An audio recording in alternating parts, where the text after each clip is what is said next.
I'm Tom Baker, this is Chasing Cars, and today we're comparing our long-term Toyota Yaris Cross with the Volkswagen T-Cross. It's a battle of the crosses.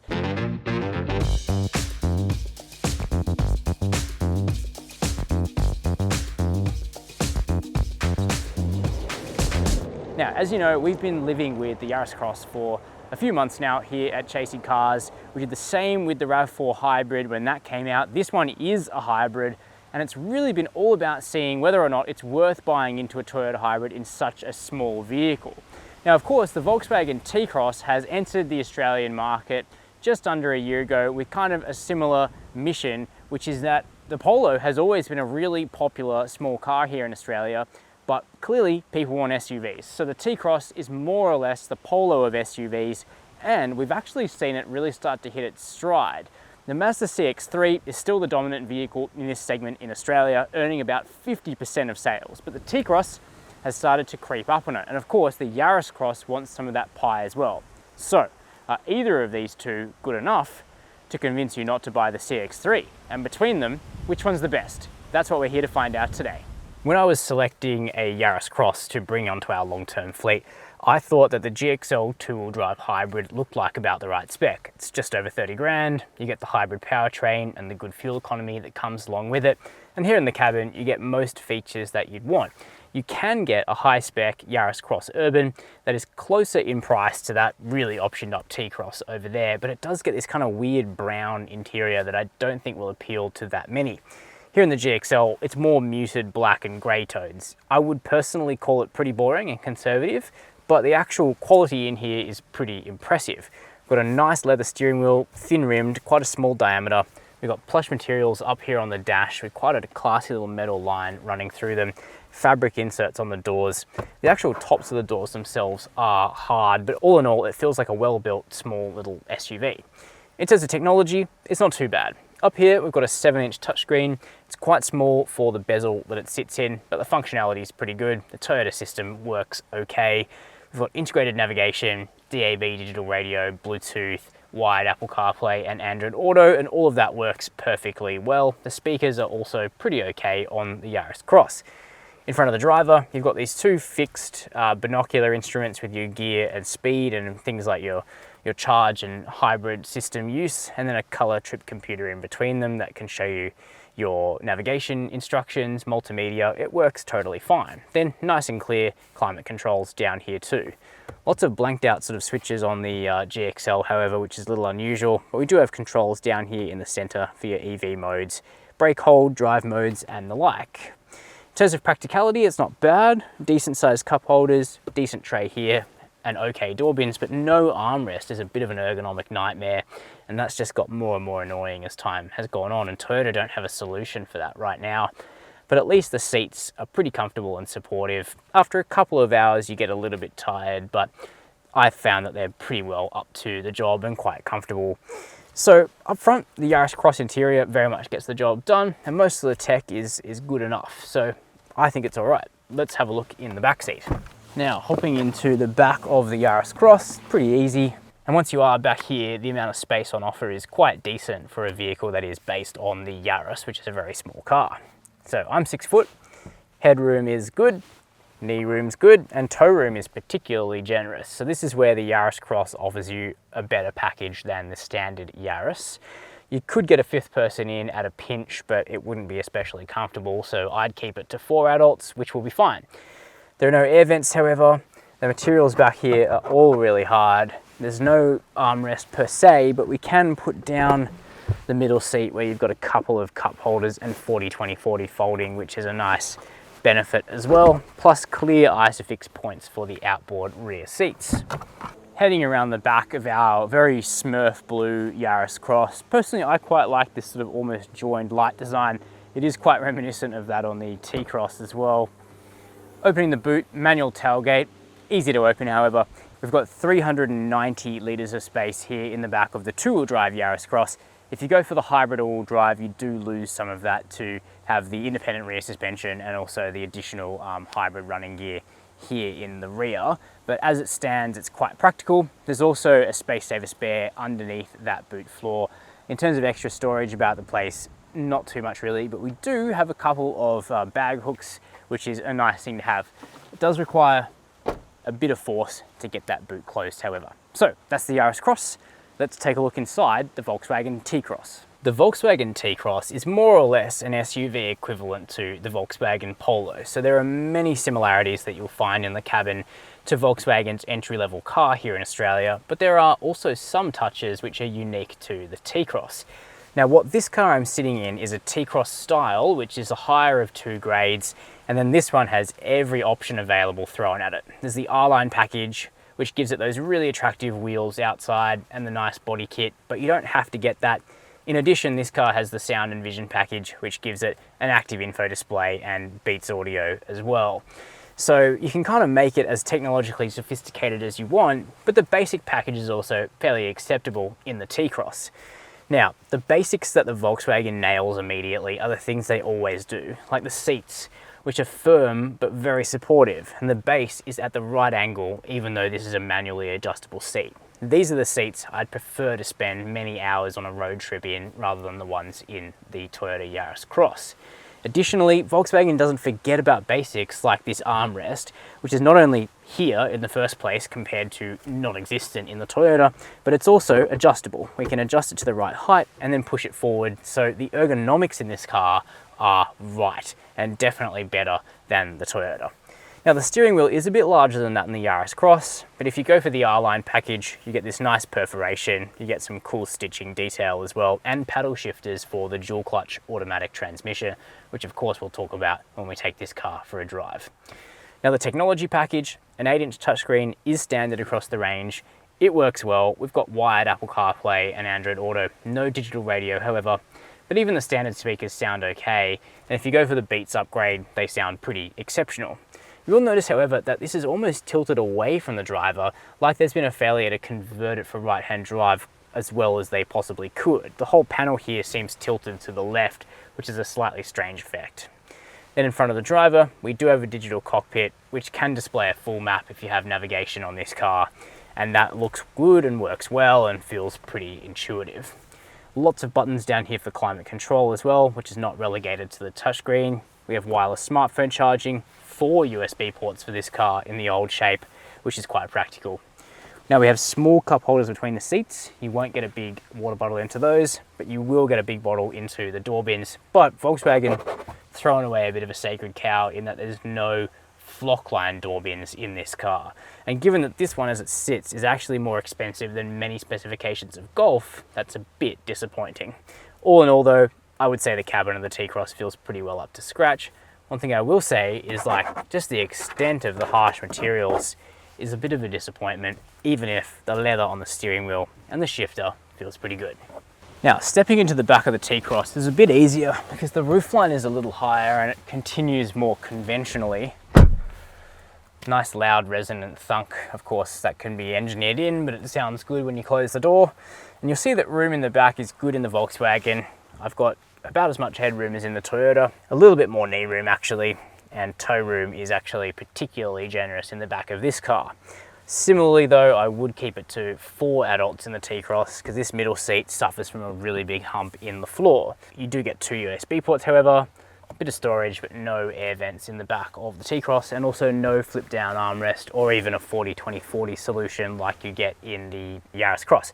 What Volkswagen have engineered though is a one-piece sliding rear bench, which means you can actually give this car a huge boot, more than 450 litres if you make it really uncomfortable for those in the second row. But if your friends have short legs, then that's a trade-off that you can make. Now, just like the front, all harsh materials here in the back, even the armrest, but the seats are also quite comfortable, and the mix of Alcantara and cloth and faux leather is actually quite an attractive one. Next up, the boot. Heading around the back of the T-Cross, I personally like this Mackinac turquoise colour. I like the fact that both of the cars on test actually have a colour rather than monochrome, even if it might not be the best in terms of depreciation. Who knows? This reflector strip running along here, also quite a good look I reckon. And opening up the manual tailgate's pretty easy, and it reveals 385 litres of space in the T-Cross, just a little bit less than the Yaris Cross, but you can push that seat back forward to get up to 455 litres. Now, if we didn't have the Beats stereo, we could actually put the boot floor down to a lower level for even more space. There is a space saver spare down there, which is a good peace of mind, and of course coat hooks and 4 mounting points. It's a Volkswagen boot after all. Closing it, it's a bit more assisted with those struts than the Yaris Cross, so it's actually a slightly easier job in the Volkswagen, but neither of these cars have a power tailgate. All right, next up, we'll take each of these vehicles for a drive to see which is the best and which is the safest out on the road, starting in the Toyota. So, in the company of the Volkswagen T-Cross, what's the Toyota Yaris Cross like to drive? Well, the two might share some similarities in the name, but they're actually quite different out on the road. Of course, one's a petrol-electric hybrid here in the Yaris Cross, one's a turbocharged petrol in the Volkswagen T-Cross, but there are just so many differences in philosophy in how the respective engineers have approached the cars. Now, in the Yaris Cross, the whole experience is really defined by the hybrid powertrain, at least to start with, and that's because you have this quite vibey, quite not gruff, but definitely vibey petrol 3-cylinder engine, but supplemented by quite a hearty, torquey electric motor, which just lets you glide away from the lights in town on electric power, but it also supplements this thrummy 3-cylinder petrol with electric boost pretty much everywhere in the rev range apart from the very top end. And that means that the Yaris Cross is quite torquey and quite easy to drive in town, and it's also reasonable on a country road. So is the Volkswagen T-Cross, because it does have the consistency of that turbocharged petrol engine and a good slab of low-end torque. But the Yaris Cross is more effortless than you might expect, and it certainly gets along better than the non-hybrid version of this car, which I personally wouldn't really bother with. Now, power in both cars is 85 kilowatts. In the Toyota, that's a combination of the petrol engine and the electric motor. And unlike Volkswagen, Toyota doesn't quote a torque figure for this car. They don't like to combine a torque figure for the petrol and electric powertrains. But from the seat of my pants, I think it's between 170 and 200 Newton meters, whereas the T-Cross has 200 Newton meters at 2000 RPM. Now, it's ultimately the Volkswagen that feels a little more torquey and a little more muscular, but in both cars, they're not that quick. And they're probably best dwelling in urban spaces, whereas if you were going to drive these cars on country roads and do a lot of overtaking, it makes sense to probably buy into a bigger class with a 4-cylinder engine. In the Volkswagen's case, I'd just go for a Golf if that's what you were going to do, and probably also a Corolla in the Toyota lineup. They would get the job done pretty well. But for this kind of work, driving around the burbs, commuting, and then the occasional road trip, the Yaris Cross and the T-Cross both make sense. But the Toyota makes more sense from a running cost standpoint. Not only is it dirt cheap to service, which makes a really big deal in the long term, the fuel consumption is excellent. So we've been running this GXL 2-wheel drive hybrid long-termer for a few months, and we've consistently gotten 3.9 litres per 100 Ks without trying very hard, and that's over several tanks of fuel. It's really hard to budget from that figure, and it's really impressive because Toyota quotes 3.8 as the official consumption for this car, so being able to match it or come within a skerrick of matching it is unusual in the new car industry, and pretty impressive in the case of the Yaris Cross. And it's just because, like the RAV4 hybrid that I ran as a long-termer last year, it really relies on the EV motor as much as it can. It just kicks off the petrol engine whenever possible. And the transition between petrol and electric is so refined now in Toyota's latest hybrids. It's genuinely impressive. Now, ride and handling is reasonably similar in terms of competence between the cars. The Yaris is a little bit softer, a little bit more compliant, probably a touch more comfortable around town. But both of these vehicles are quite entertaining to drive hard on a country road, but I think particularly the Toyota, which is probably a surprising statement if you were to take a flashback to 5 years ago. It's got great steering, really crisp turn-in, excellent body control, and just a lovely chassis under the skin. The Volkswagen isn't shabby whatsoever, but I actually think that the Toyota just reaches a little bit higher in terms of how crisp the handling is and how well resolved the entire package feels when flowing down a country road. Now, the Yaris Cross did have to pass its safety tests at a higher protocol than the Volkswagen, so we've got a few more features included as standard on the Toyota. Both cars have AEB, but the Toyota goes further with junction AEB. We've also got reversing AEB on this car. We've got adaptive cruise control. We've got lane keep assist. We've got blind spot monitoring. We've got a 360-degree parking camera. So all in all, it feels like a pretty sophisticated little car. So how is another accomplished small SUV like the Volkswagen T-Cross different to Toyota's Yaris Cross? Well, there are plenty of similarities and plenty of differences too, and those start under the bonnet, because in the T-Cross we've got a fairly conventional Volkswagen engine, a turbocharged petrol 3-cylinder. There were plans to do a 4-cylinder for the T-Cross. They haven't come to fruition, but it is being done for the Skoda Kamiq, which is the T-Cross's Czech cousin, which is another car very much worth considering in this class. But we're here to talk about the Volkswagen T-Cross. And so this inline 3-cylinder petrol makes 85 kilowatts of power and 200 Newton meters of torque. So that's an identical power figure to the combined number for the Toyota Yaris Cross Hybrid. But unlike Toyota, Volkswagen does give us a clear torque figure, 200 Newton meters at 2000 RPM. And that's very much the feeling that you get in the T-Cross. For such a small engine, it's so torquey. It's just like when Volkswagen's 1.4 litre turbo 4-cylinder came onto the scene 10 or 15 years ago with 200 Newton meters in that application as well, and everyone was like, wow, it's so muscular. Well, they've now done it with a 3-cylinder, and yeah, it just feels like it's got torque everywhere basically. It's a really accomplished little motor, plenty of go, plenty of muscularity. It's a little bit doughy pulling away from the lights, but once you've got a bit of speed on the boil, it just goes. It pulls up hills really easily in top gear. And unlike the Polo, which is kind of the passenger car version of the T-Cross, we've got automatic only in the SUV, and it's Volkswagen's 7-speed dual clutch. And it definitely gets along fine.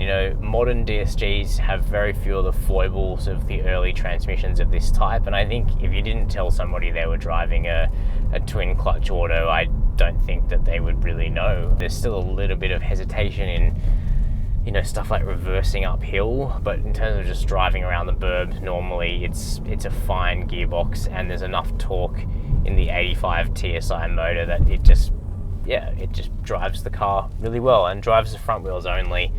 Unlike the Yaris Cross, we don't have optional all-wheel drive in the Volkswagen, though you do kind of have to question who's going to be taking a vehicle like this too far off-road. You can get Volkswagen's next size up SUV, the T-Roc, with all-wheel drive, but that's quite a different all-wheel drive system to the Toyota Yaris Cross, which is actually an electric motor on the rear axle, which is kind of cool. Now, speaking of the Polo hatchback, the T-Cross really does feel like a raised Polo with a little bit more size in every dimension. It feels like a slightly more substantial and sturdy car than the Polo, even if the interior isn't quite as nice as that hatchback. But, it's a classic Volkswagen, and it feels pretty well hewn from granite. Build quality is pretty good in this car, and it feels quite sophisticated and European. That being said, I think Toyota have done a better job in a couple of areas. The first is that the Toyota is the more comfortable car, without a doubt. Now, this particular test vehicle that I'm in is a T-Roc optioned with the R-Line package, so it does have bigger wheels than standard and significantly bigger than the Yaris Cross. But it just is a little bit more fidgety over bumps, whether they're in the burbs, just proceeding down what looks like a fairly flat and straight road to my eyes, or in the country where bigger hits are felt through the chassis of the T-Roc a little bit more. The Yaris Cross is really good at cosseting and comforting its occupants, and I think it is the more comfortable car. Now, with the Volkswagen, we do have an engaging chassis that likes to, be driven a little bit harder, and I think at the very limits, the Volkswagen is the car I'd rather be in. That being said, the Toyota has excellent body control and is actually a fine handler with slightly better steering than the Volkswagen. Here in the T-Cross, the steering is quite heavy actually. The steering wheel itself feels good, and the ratio is about right. I wouldn't mind it if it was a bit quicker, the steering, but it's not bad. It's just that the Toyota feels kind of bang on in how a little darty car like that should steer. Now, refinement is better in the Volkswagen T-Cross, there's no doubt about it. On coarse chip roads, the T-Cross is quieter, whereas the Toyota is pretty loud actually as the pace starts to build.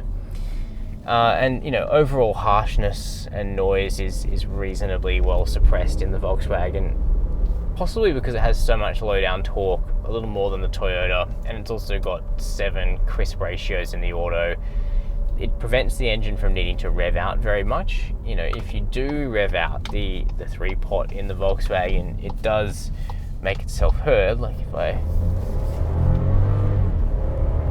you know, it has a kind of almost cool sort of boosty, thrummy 3-cylinder note. It does get loud, but you don't really need to rev this car out because it has so much torque available down low.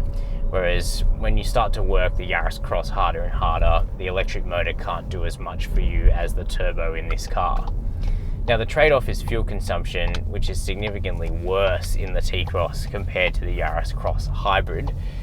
You'll be able to get around 7 litres per 100 Ks pretty easily in the T-Cross, whereas the Polo will do 6 or just under without trying too hard. The Yaris Cross, on the other hand, will do just under 4, as it has done consistently in our long-term testing. Now, safety isn't bad on the T-Cross. We've got AEB, reversing AEB as well, which is really good. We've got adaptive cruise control. We've got lane keep assist that's pretty well tuned, and blind spot monitoring on this car as well. But compared to the Yaris Cross, no junction AEB, no center airbag, no 360-degree camera, but both of them are pretty safe for what are entry-level vehicles. So that's a close look at the new Toyota Yaris Cross and the Volkswagen T-Cross. These cars both sit within a booming light SUV segment here in Australia, and there are so many choices it can be difficult to know which is the right one for you. So of course I would recommend test driving any car that catches your eye to see how you like it. But among these two, it's really the Toyota Yaris Cross that delivers on the mission of really low emission inner city motoring that isn't going to break the bank when you buy the vehicle. Neither of these cars are especially affordable. Given that they're based on light hatchbacks, the prices of each are actually relatively high, and I would recommend checking out the hatches they're based on if you want to save a bit of coin. While the Volkswagen T-Cross is quite chic to look at and ultimately has the more comfortable interior, the Skoda Kamiq, with which it shares many of its components, is a better financial deal.